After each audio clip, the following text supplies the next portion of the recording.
तो आप सबका स्वागत है आज के साप्ताहिक में फोर्टनाइटली हम लोग जो है ये प्रभुपाद लीलामृत से पाठ करते हैं। तो आज एकादशी है तो इसलिए लीलामृत से पढ़ेंगे।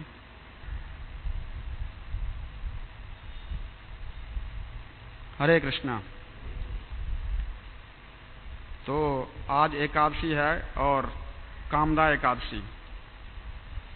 कामदा मतलब काम को पूरा करने वाला, आपकी जो कामनाएं हैं उसको पूरा करने वाली एकादशी है।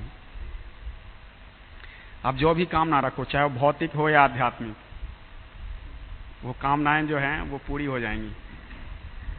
और ये डिपेंड करता है जो फास्ट करने वाले के एटीट्यूड के ऊपर कि वो इसको भौतिक फल में कन्वर्ट करना चाहता है या उसका आध्यात्मिक फल लेना चाहता है। परंतु जो एकादशी है वो दोनों तरह से शुद्ध करती है और दोनों तरह से फल देती है। तो अभी जो ये प्रसंग चल रहा है कि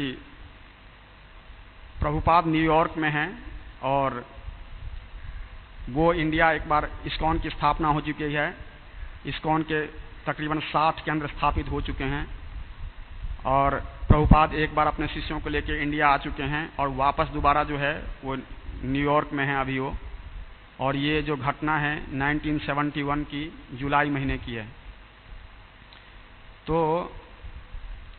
प्रभुपाद जो है वहाँ पर कई जगह छोटे छोटे समारोह या छोटे छोटे मंदिरों में जा करके, क्योंकि इस्कॉन के जो उस समय जो सेंटर्स थे वो बहुत छोटे छोटे थे और कुछ चर्च भी खरीदे गए थे। जैसे प्रभुपाद ने कुछ चर्च को खरीदवाया था, क्योंकि चर्च वो लोग बेच देते थे, क्योंकि जिस चर्च में पूजा नहीं होती थी वो वापस बाद में बेच देते थे। तो प्रभुपाद जो है उसको खरीद रहे थे।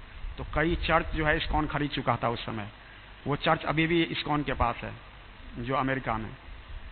तो ये जो समय चल रहा था और प्रभुपाद के कई सारे शिष्य थे और लंदन में सेंटर भी स्थापित हो चुका था। ये उस समय की बात है। और जो है वो तो कई भक्त लोग पूछते हैं कि प्रभुपाद जी का लेक्चर भी होता है, लीलामृत भी पढ़ते हैं। तो प्रभुपाद जी का लीलामृत पढ़ने का उद्देश्य क्या है? क्यों पढ़ते हैं हम लीलामृत? उनके बारे में जानने के लिए, क्योंकि जरूरी नहीं है कि हर भक्त जो है इसको पढ़ पाएगा। और ये इस तरह से एक और बुक है इसके लिए, प्रभुपाद लीलामृत की। ये एक खंड है, इसका दूसरा खंड भी है। आप समझ लीजिए कि इस तरह से जो 2 बुक्स हैं प्रभुपाद लीलामृत के ऊपर। और ये सिर्फ उस हर प्रैक्टिशनर को, उस हर साधक को ये बताने के लिए कि जिस इस्कॉन के माध्यम से हम लोग भक्ति कर रहे हैं, उस इस्कॉन को स्थापित करने में प्रभुपाद ने कितना संघर्ष किया है। और ये कोई इजी टास्क नहीं था। आजकल जो भी हमारे आप में से काफ़ी लोग प्रीचिंग करते हैं, जो प्रीचर्स हैं, उनको मालूम है कि अब भी प्रीचिंग करना बहुत मुश्किल है। आप किसी को कृष्णा कॉन्शियस के बारे में बताते हैं, कितना मुश्किल है, जबकि वो इंडियन है, कृष्ण के बारे में जानता है, हिंदू है सो कॉल्ड, बट फिर भी जो है वो मानने को तैयार नहीं है। और प्रभुपाद ने कहाँ पे प्रीचिंग किया? न्यूयॉर्क में यहूदियों, क्रिश्चियंस को और यहूदियों को, ईसाइयों और यहूदियों को। और वो उनको जिनको पता नहीं था कृष्ण है क्या, किस चिड़िया का नाम है कृष्ण। क्योंकि प्रभुपाद की जब कृष्णा बुक पहली बार छप के आई थी तो उस पर जो चित्र थे राधा कृष्ण के, तो कई जो भक्त थे वो प्रभुपाद से पूछते थे कि ये लड़का कौन है, ये लड़की कौन है, आपने लड़की का तस्वीर क्यों डाला ऊपर? क्योंकि प्रभुपाद तो साधु थे, तो पूछते थे ये लड़की की तस्वीर क्यों डाली ऊपर। आप सोच लीजिए, उनको प्रीच किया प्रभुपाद ने, तो कितना मुश्किल रहा होगा वो। और यही वजह है कि ऐसा नहीं है कि प्रभुपाद ने बहुत सारे शिष्यों को दीक्षित किया, उसमें से बहुत कम लोग बचे। वजह यही थी कि समझ में नहीं आ रही थी लोगों को। और धीरे धीरे जो है वो, और बाद में जब ये कृष्णा कॉन्शियस आंदोलन मजबूत होने लगा तो इवन अमेरिकन सरकार को भी चिंता हो गई। पहले तो वो कह रहे थे कि बहुत अच्छा है कि कोई व्यक्ति जो है हमारे लोगों को ठीक कर रहा है, क्योंकि ये जो लोग थे ये बड़े घर के बिगड़ैल लड़के थे। ये जिन्होंने ये लिखा है, ये बुक जिन्होंने लिखा है, ये खुद भी उसी हिप्पी मूवमेंट के एक डिवोटी हैं, महाराज हैं अभी, सतस्वरूप महाराज, वो भी उसी हिप्पी मूवमेंट से जुड़े हुए थे। तो कहने का मतलब यह है कि इतनी ऐसी स्थिति थी उस समय में, और उनको प्रीच किया प्रभुपाद ने, तो कितना मुश्किल रहा होगा आप सोचिए। परंतु जब कृष्ण चाहते हैं कुछ करना तो फिर कोई सो रोक नहीं सकता। तो प्रभुपाद के माध्यम से कृष्ण जो है वो चाहते थे करना, तो कृष्ण की इच्छा हमेशा सर्वोपरि है और वो बलवान है। आप इवन कृष्ण लीला में भी कहीं भी देखो, किसी और ने भी इच्छा की, even Balram is the supreme personality of God head, पर उनकी इच्छा भी नहीं चली। अगर कृष्ण ने कुछ इच्छा कर ली तो बलराम जी की इच्छा नहीं चली, क्योंकि जो है केवल कृष्ण की इच्छा चलेगी, किसी और की नहीं। आप जो है आप उसमें देखिए, जो भगवान कृष्ण की लीला में, अगर आपने कृष्णा बुक पढ़ी होगी तो बलराम जी चाहते हैं कि सुभद्रा का जो विवाह है वो दुर्योधन के साथ हो, पर कृष्ण नहीं चाहते, तो नहीं होता है। इसका मतलब किसकी इच्छा चल रही है? कृष्ण की इच्छा है। और इसी तरह बहुत सारी घटनाएं हैं कि तो हिज होलीनेस गौर गोविंद स्वामी महाराज अपने एक बुक में लिखते हैं कि केवल और केवल जो कृष्ण की इच्छा है उन्हीं की इच्छा चलेगी हर जगह। तो ये कृष्ण की इच्छा थी कि प्रभुपाद के माध्यम से जो है इस्कॉन को स्थापित होना था, तो वो स्थापित हुआ। और ऐसे लोगों ने किया जिनसे अमेरिकन सरकार सारी उम्मीदें छोड़ चुकी थी कि ये लोग अब सोसाइटी के जो हैं हार्म करने वाले लोग बन गए हैं, मतलब नुकसान पहुंचाएंगे, कुछ करेंगे नहीं। तो अब ये स्थिति जब बदल गई 5-6 सालों में, जब प्रभुपाद ने मेहनत करके स्थिति बदल दी और सारे हिप्पी जो है इस मूवमेंट से जुड़ गए, तो अब वहाँ की गवर्नमेंट को चिंता हो गई, वहाँ के जो क्रिश्चियंस मिशनरी थे उनको चिंता हो गई कि हमारे लोग को कन्वर्ट कर रहे हैं, ये हिंदू बना रहे हैं। तो हालांकि अब इसमें नहीं है, बाद में जो है इसके ऊपर भी इसमें कई तरह की जो है वो आक्षेप और इस तरह की चीजें जो है प्रभुपाद पर किए गए। तो ये जो है घटना है वो न्यूयॉर्क की है। तो न्यूयॉर्क में प्रभुपाद श्रीमद् भागवत पर बहुत गंभीरता और प्रामाणिकता के साथ व्याख्यान देते रहे। वे कृष्णा भावनामृत आंदोलन के प्रति समर्पित होकर कृष्ण को समर्पण होने पर बल देते थे। भागवत पर व्याख्यान देने वाले अन्य लोगों से प्रभुपाद भिन्न थे। वे एक आंदोलन, एक संघ दे सकते थे और एक जीवन पद्धति जो पूर्णतः कृष्ण भावना भावित थी और जो किसी भी रुचि रखने वाले व्यक्ति को भगवान की प्रेमा भक्ति में व्यवहारिक प्रवेश दिला सकती थी। देखिए कितना इंपॉर्टेंट है ये कि प्रभुपाद जो है वो दूसरे जो कथाकार लोग होते थे उनसे भिन्न थे। भिन्न कैसे कि अभी भी आप देख लीजिए कि जो भागवत की कथा करने वाले जो प्रोफेशनल लोग होते हैं वो क्या होता है, उससे तो कथा करके चले जाते हैं, अपना पैसा लिया और चले गए, पर उससे उन लोगों पर क्या अंतर पड़ता है? उनके जीवन में कुछ बदलाव आता है? लोग 10-10 कथा 50-50 कथा सुन चुके होते हैं। आप पूछिए उनसे, वो कहते हैं हमने बड़े भागवत कथा सुनी हुई है। तो उस भागवत कथा सुनने का लाभ क्या हुआ आपको? जस्ट आपने समय खराब किया अपना वहां बैठकर। हालांकि यह है कि कुछ भगवान का नाम अंदर गया तो कुछ शुद्धिकरण तो स्वीकृति मिलेगी और शुद्धिकरण तो होगा, परंतु वो इस तरह से नहीं है कि आपने जितना समय खराब किया, अपने पैसे दिए, उसके बदले में कुछ प्राप्त नहीं किया आपने। प्रभुपाद ने भागवतम की कथा करके लोगों को एक जीवन शैली दी,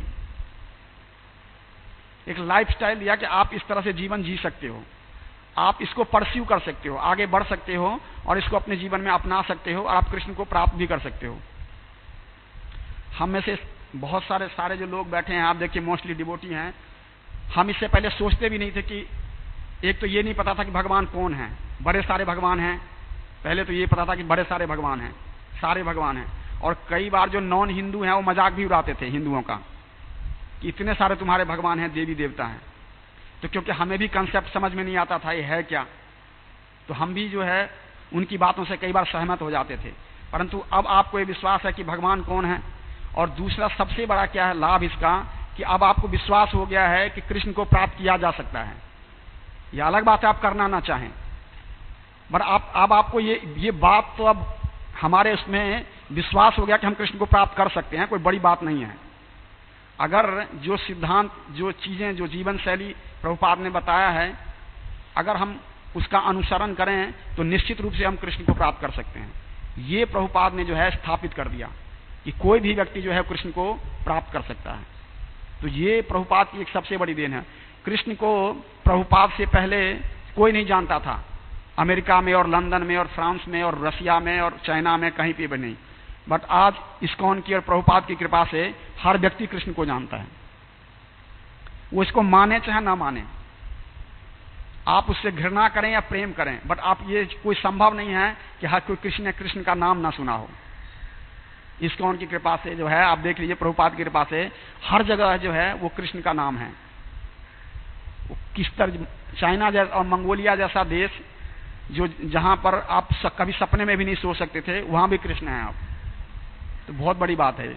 मुस्लिम देशों में, गल्फ कंट्रीज में, हर जगह जो है वो कृष्ण पहुंच चुके हैं प्रभुपाद की कृपा से। ये प्रभुपाद का योगदान है हमारे लिए, जो अब बड़ा इजी है कि हम आसपास रहते हैं, मंदिर के आसपास, और मंदिर में आते हैं माला करने के लिए, कई बार भगवान का दर्शन करने आते हैं, तो हमारे लिए भक्ति करना कितना आसान है, क्योंकि प्रभुपाद ने ये सिस्टम दिया है, स्थापित कर दिया। तो हम अब अगर चाहें तो भक्त बनना बहुत मुश्किल है, ये तो सच है कि भक्त बनना बहुत मुश्किल है, परंतु अगर कोई चाहे तो बन सकता है और भगवान को प्राप्त भी कर सकता है। तो ये यहां पर यही बता रहे हैं कि प्रभुपाद जो है, महाराज बता रहे हैं कि प्रभुपाद जो हैं वो दूसरे जो वक्ता थे भागवतम के, उससे बिल्कुल भिन्न थे, क्योंकि वो एक सिर्फ कथा सुना के चले जाते थे। प्रभुपाद ने उनको एक जीवन शैली दी। किसी ने पूछा कि जो व्यक्ति बहुत सारे पाप करता है वह अपने कर्म से मुक्ति कैसे पा सकता है, ये प्रभुपाद से प्रश्न पूछा, और प्रभुपाद ने इसका बड़ा सरल सा उत्तर दिया, आइए आप भी हमारे साथ रहिए बस। और क्या यह बहुत कठिन है? हमारे विद्यार्थी हमारे साथ रह सकते हैं, आप केवल आइए और हमारे साथ रहिए, आप सभी कर्मों से मुक्त हो जाएंगे। क्या यह कठिन काम है? तो इसे कीजिए, हम आपको भोजन देंगे, हम आपको आवास देंगे, हम आपको अच्छा दर्शन देंगे। यदि आप ब्याह करना चाहें, यानी विवाह करना चाहें, तो हम आपको एक अच्छी पत्नी भी देंगे। आप और अधिक क्या चाहते हैं? बस प्रभुपाद जो है वो चाहते थे कि लोग भगवान का नाम जपें। इसके लिए देखिए प्रभुपाद क्या क्या प्रलोभन दे रहे हैं।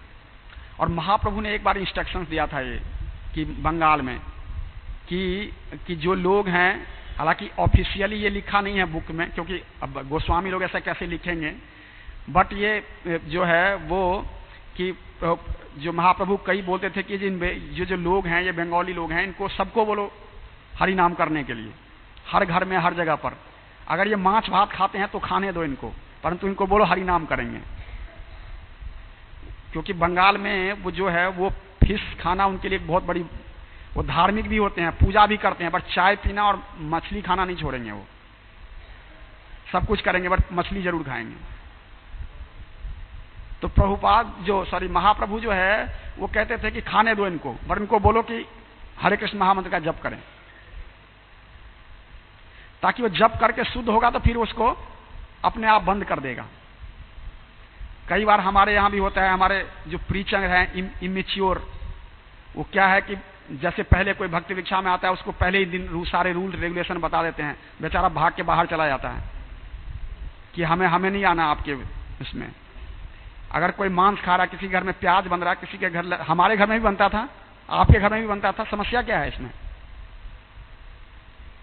और वो व्यक्ति जो प्रयास कर रहा है भक्त बनने का, उसके घर में कोई और व्यक्ति मछली खा रहा है या नॉन वेज खा रहा है, तो आपको क्यों परेशानी हो रही है?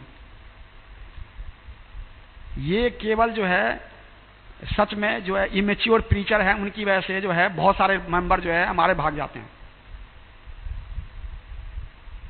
कि नहीं, आप आए भक्ति दीक्षा में आ गए, अब आप नहीं खा सकते है? क्यों नहीं खा सकते? खाने दो उसको, वो अपने आप ही छोड़ेगा। तो ये तरीका होना चाहिए किसी का, आप फोर्स नहीं कर सकते।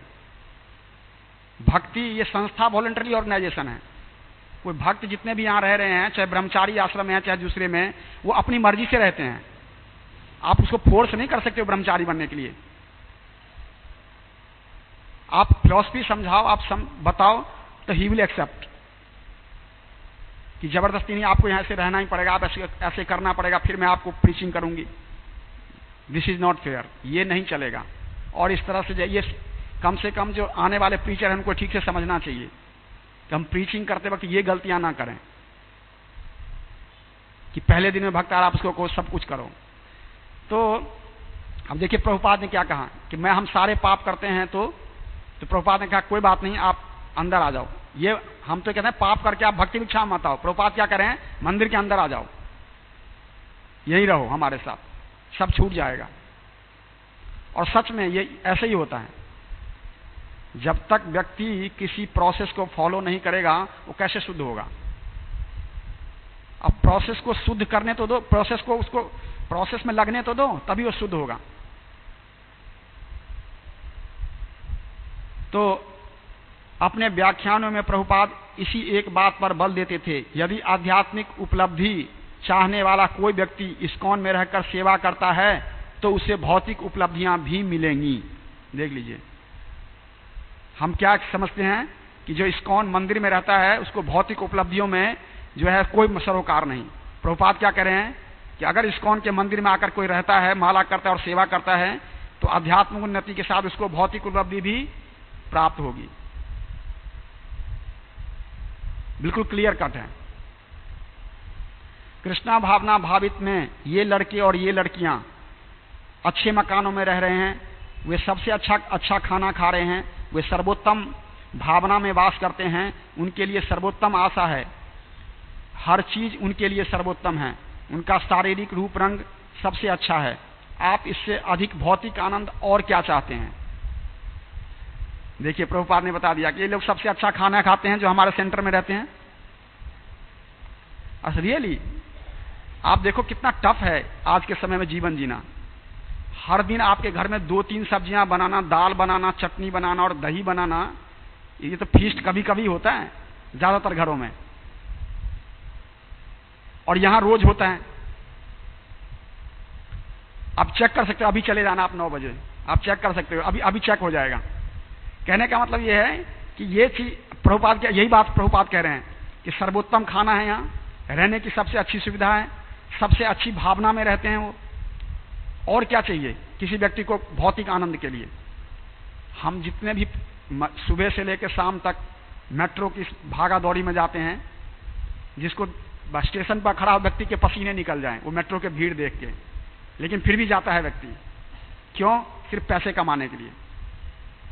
सुबह से शाम हो जाती है 12-12 घंटे, 15-15 घंटे, और किस लिए लाता है कि बड़ा अच्छी तरह से खा सकूं, इसलिए करता है ना सब कुछ, अच्छे घर में रह सकूं, कॉर्नर वाला फ्लैट हो जाए, या बहुत अच्छा खाना मिल जाए, रिश्तेदारों को पता लग जाए कि मैं भी अब अमीर हो गया हूं।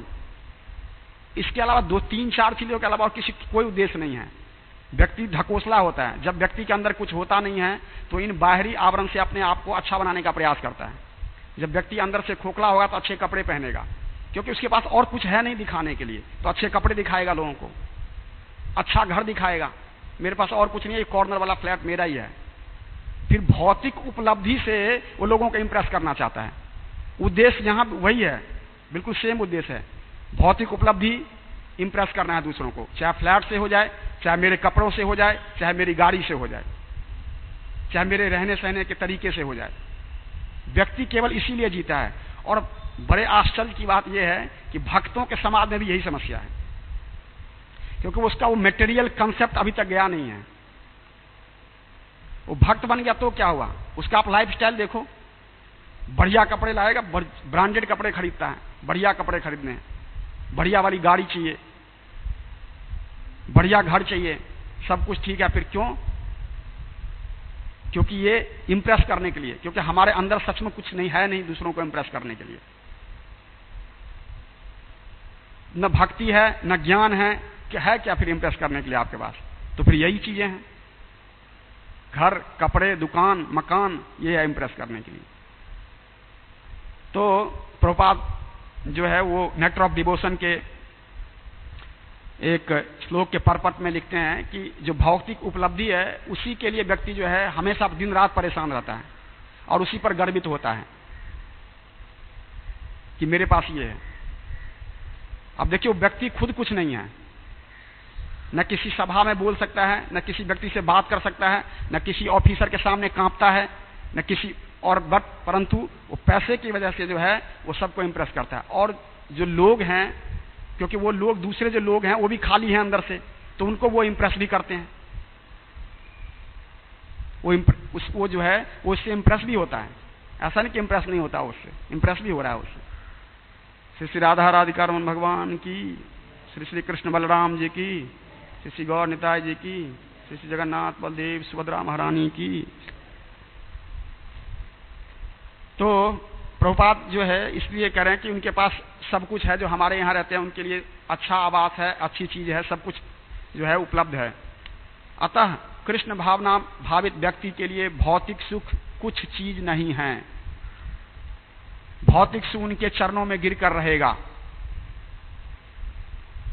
भौतिक सुख उनके चरणों में गिरकर कहेगा कृपया मुझे अपनाइए, कृपया मुझे अपनाइए। आप देखिए, कोई अगर गंभीरता से भक्ति करने लगता है तो लोग उसके पास खुद ही कई सारी सुविधाएं, प्रभु जी ये ले लीजिए, आप प्रभु जी ये ले लीजिए। क्या है ये? आपको भौतिक चीजें देने का प्रयास कर रहा है। इसका मतलब भगवान भौतिक चीजें आपको भेज रहे हैं कि ये भी ले लो। और कोई अगर ये लेके खुश हो जाता है तो भगवान को भी खुशी होती है, चला वहीं कट गया, ये नहीं आने वाला, वहीं रुक गया। जिसको भौतिक उपलब्धि पर गर्व है वो कृष्ण को कैसे प्राप्त करेगा? जो खुद को ही कृष्ण समझता है वो कैसे, कृष्ण उसको कैसे आकर्षित करेंगे? वो तो खुद को आकर्षित करना चाहता है दूसरों की नजर में, तो कृष्ण को कैसे आकर्षित करेगा? वो कृष्ण को आकर्षित करने के लिए कोई प्रयास नहीं करेगा, क्योंकि वो ये चाहता है कि लोग उससे आकर्षित हों, चाहे उसके धन से आकर्षित हों, उसके घर से हों, उसके गाड़ी से हों, उसके बोलने के तरीके से हों, किसी भी तरीके से लोग आकर्षित हों। जो अपने प्रति आकर्षित कराना चाहता है लोगों को, वो कैसे कृष्ण को आकर्षित करेगा? संभव नहीं है। इसीलिए गोस्वामी लोग जो है न कभी अच्छा पहनते थे न कभी अच्छा खाते थे, सिर्फ इसीलिए। ये नहीं कि कोई, और ऐसा भी नहीं है कि आप कोई बड़े फ्लैट में रहते हैं, बड़े कोठी में रहते हैं और एयर कंडीशन में सोते हैं तो भगवान को चिढ़ होती है, राधिका रमन जी को चिढ़ होती है। ऐसा कुछ भी नहीं है, परंतु इससे हम जो है हमारी चेतना खराब होती है। भगवान को इससे चिढ़ नहीं होती, हमारी चेतना खराब होती है।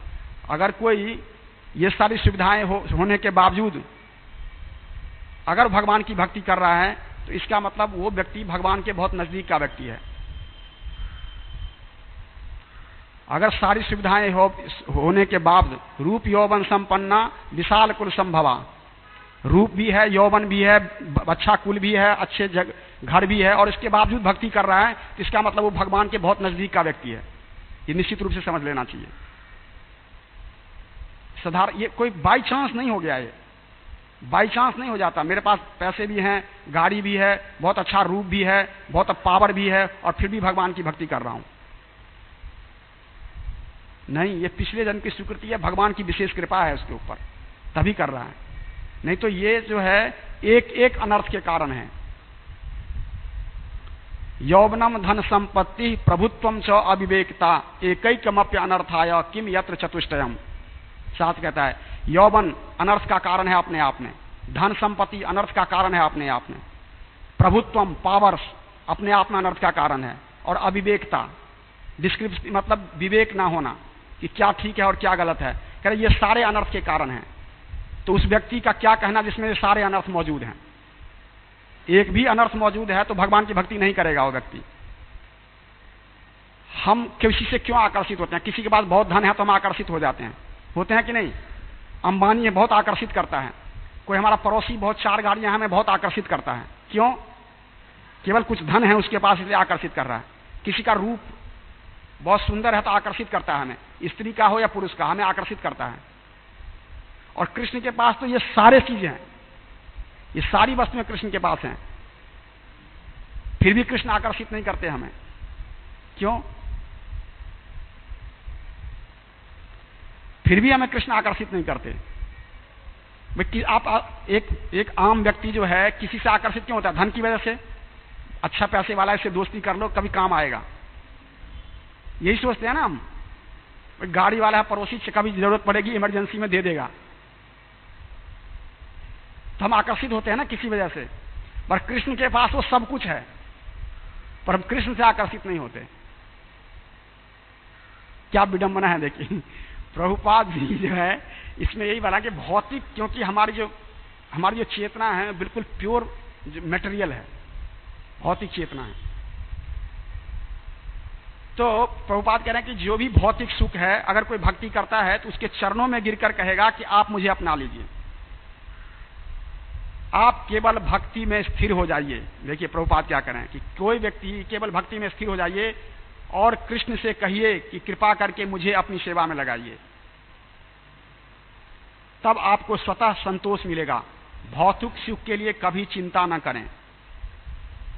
भौतिक सुख जो है आपके पूर्व जन्म के कर्म के अनुसार से अपने आप ही आपके पास आएगा। दुख के लिए आप प्रयास करते हो, कभी मेरी बीमारी लग जाए, किसी ने प्रयास किया आज तक? तो फिर भी दुख आता है ना। तो सुख के लिए प्रयास करने की आवश्यकता नहीं है, आपके कोटे का जो निर्धारित है वो आएगा आपके पास। आप केवल ये चिंता करो कि भगवान को प्रसन्न करने की चिंता करो, हम भगवान की भक्ति करने का प्रयास करें खाली, बाकी चीजें स्वयं जो है कृष्ण देख लेंगे। जब भगवान कृपा करेंगे आप पर तो सभी लोग कृपा करेंगे। इस संसार का कोई भी व्यक्ति ऐसा बचेगा नहीं जो आप पर कृपा नहीं करेगा, हर व्यक्ति कृपा करेगा। तुलसीदास रामचरितमानस में लिखते हैं, जा पर कृपा राम के होई, ता पर कृपा करे सब कोई। कि जब राम कृपा करेंगे तो सभी आपके ऊपर कृपा करेंगे। तो आप ये प्रयास करिए कि राम की कृपा को खींचिए पहले, बाकी सबकी इंडिविजुअल की कृपा खींचोगे। आप एक इंडिविजुअल व्यक्ति से दोस्ती करोगे, यहाँ एक व्यक्ति से दोस्ती करने से सारे लोग आपके ऊपर कृपा करेंगे। यहाँ आपको अलग अलग व्यक्ति से दोस्ती करनी पड़ेगी। कहीं काम करवाना है तो उस तरह के व्यक्ति चाहिए, पैसे चाहिए तो उस तरह के भक्त से दोस्ती करनी पड़ेगी, तो अलग अलग भक्तों से दोस्ती करनी पड़ेगी। तो केवल कृष्ण से दोस्ती करने का जो है वो प्रयास करिए। नंद किशोर ने पूछा, एक सड़क के आम आदमी को यदि एक रसगुल्ला या कुछ प्रसाद दें तो क्या होगा? अब एक भक्त जो है प्रश्न पूछ रहा है, तो अच्छा होगा, सिर्फ अच्छा? भक्त हंसने लगे। उसने अपने जीवन में ऐसी मिठाई नहीं खाई होगी, इसलिए आप उसे रसगुल्ला दीजिए और उसे खाकर एक दिन वह आपके मंदिर में आएगा और आपका बन जाएगा, इसलिए सबसे अच्छा है। प्रभुपाद कह रहे हैं कि आप उसको रसगुल्ला मत समझो, आप उसको दे दो खाली, ये रसगुल्ला खा के एक दिन वो आपके मंदिर में आएगा। प्रभुपाद ने पहले भी कहा है, ये मेरा बुक्स फेल हो सकता है, my preaching will fail, my books will fail, but my prasadam, Krishna prasadam will never fail. जो है भगवान का प्रसाद कभी फेल नहीं होगा। और प्रभुपाद अपने लीलामृत में और कई दूसरी जगह पर लिखते हैं कि कलयुग में लोगों को आप खिला के जीत सकते हो।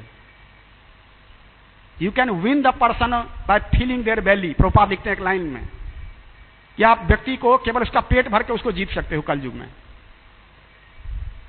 आप उसका भोजन करा दीजिए, व्यक्ति बहुत खुश होगा आपसे, और 2-4 बार 10 बार खिला दिया साल में तो आप समझ लीजिए व्यक्ति बस आपके हिसाब से काम करने लगेगा। और सच में ही है ये, कई हमारे मंदिर में जो है सैकड़ों लोग प्रसाद की वजह से जुड़ते हैं, सच है ये। तो कहने का मतलब है कि ये प्रभुपाद यही बता रहे हैं कि आप उसको रसगुल्ला दे दो, वो खाकर एक दिन मंदिर में जो आएगा और आपका बन जाएगा। अतः आप रसगुल्ला बांटते जाइए, आपका दर्शन अच्छा है, आपका प्रसाद अच्छा है, आप अच्छे हैं, आपके कृष्ण अच्छे हैं, आपकी सारी प्रक्रिया अच्छी है, कृष्ण सब कुछ अच्छा करते हैं, इससे कौन इनकार कर सकता है। कीर्तनानंद महाराज ने कहा प्रभुपाद भी बहुत अच्छे हैं। प्रभुपाद कहे जो कि एक डिसाइपल हैं कीर्तनानंद महाराज जो थे, तो वो कह रहे हैं प्रभुपाद भी जो है बहुत अच्छे हैं।